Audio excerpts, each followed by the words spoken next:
ஒரு குடும்பம்னா வந்து சிலர் குடும்பம் பார்த்தா வந்துட்டு எப்ப பார்த்தாலும் சண்டை போட்டுட்டே இருப்பாங்க. வீடு சத்தமாவே இருக்கும்.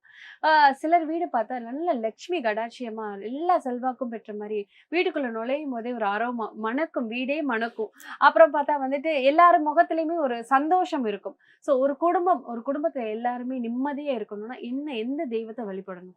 குடும்ப நிம்மதினா கண்டிப்பாக அந்த வீட்டில் பெண் தெய்வ வழிபாடு கண்டிப்பாக பெண் தெய்வ இருக்கணும். வழிபாடு. ஏன்னா, ஒரு குடும்பம் நிம்மதியாக இருக்கணும். ஒரு பெண்ணுடைய ஆளுமை கரெக்ட்டா இருந்துச்சுன்னா, அந்த குடும்பம் நிம்மதியாக இருக்கும்.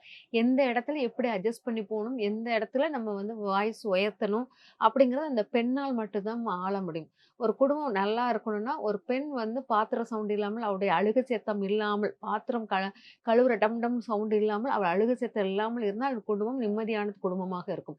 அது மட்டும் இல்லாமல் ஒரு பெண் தெய்வம்ங்கிறது மீனாட்சி அம்மாளாவும் இருக்கலாம், காமாட்சி அம்மனாவும் இருக்கலாம், சிவகாமி அம்மனாவும் இருக்கலாம். நீங்க எந்த தெய்வமாக இருந்தா ஆனா அம்மன் வழிபாடு மிக சிறப்பாக இருக்கும். இதெல்லாம் போக அம்மனுக்கு வந்து ரொம்ப விசேஷமாக சர்க்கரை பொங்கல் வந்து வெள்ளிக்கிழமை வெள்ளிக்கிழமை சர்க்கரை பொங்கல், நெய்யி, ஏலக்காய் தட்டி நீங்க படையல் பண்ணிக்கிட்டே இருந்தீங்கன்னா, அந்த குடும்பம் வந்து சில பெண்கள் வந்து வெள்ளி செவ்வாயில அழவே ஆரம்பிப்பாங்க. அந்த வீடுகளுக்கு சர்க்கரை பொங்கல் படையல் வந்து அம்பாளுக்கு வைக்க வைக்க அந்த அழுகையும் நின்னுடும். சிறப்பு. ம். அப்ப சர்க்கரை பொங்கல் அம்மனுக்கு வைக்கிறதுல அவ்வளோ சிறப்பு இருக்கு. ஆமா. நான்லாம் நெனப்பேன், என்னடா அம்மா ம். வெள்ளிக்கிழமை ஆனா, செவ்வாய்க்கிழமை ஆனா சர்க்கரை பொங்கல் வச்சு குடுக்குறாங்க அப்படின்னு. ம். ஓ! அதுக்கு பின்னாடி இப்படி ஒரு வரலாறு ம். இருக்கு. வெள்ளி, செவ்வாய் வந்து சர்க்கரை பொங்கல் பொங்கல் வச்சா சிறப்பா சிறப்பாக இருக்கும். இருக்கும். ஓகே.